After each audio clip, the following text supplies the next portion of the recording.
Assalamu alaikum, құрметті каналдың көрермендері. Мен видеом ұнаса лайк басып каналға жазылуды ұмытпаңыздар. Бүгінгі кезекте қой бауыздауды көрсететін боламын. Қойды бауыздамас бұрын оны әкеп төрт аяғын байлап, аяғын бауыздаған кезде де кедергі болмайтындай мықтылап аяғын байлап аламыз.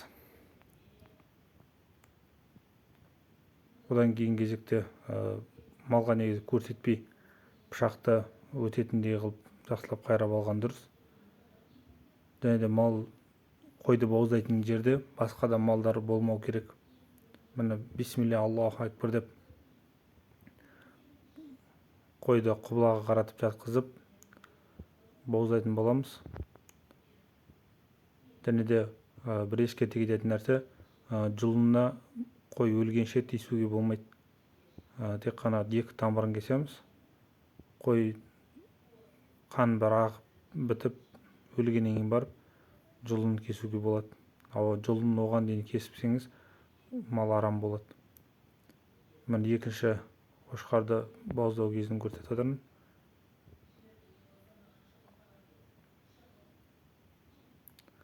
Жалпы пышақ өткір болу керек, малды қинауға болмайды бауыздайтын кезде.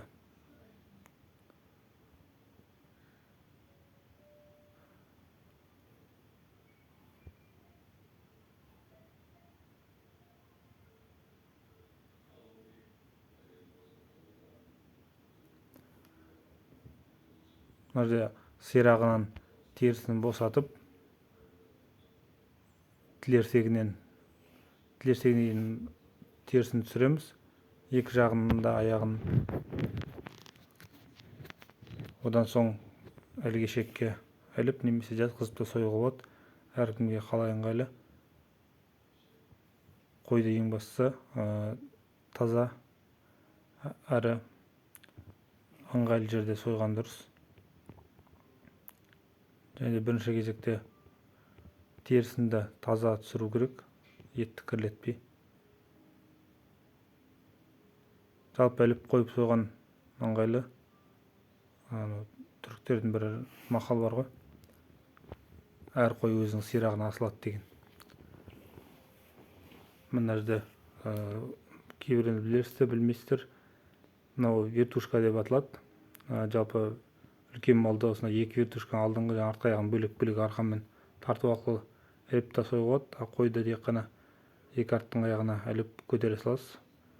Жоғарыдан төмен қарай терісінде сыпыру, ішінде шек қанында ақтару өте ыңғайлы.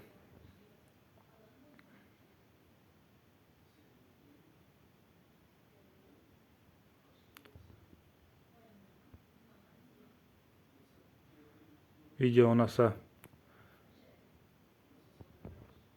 лайк басып, комментарий жазып кетіңіздер.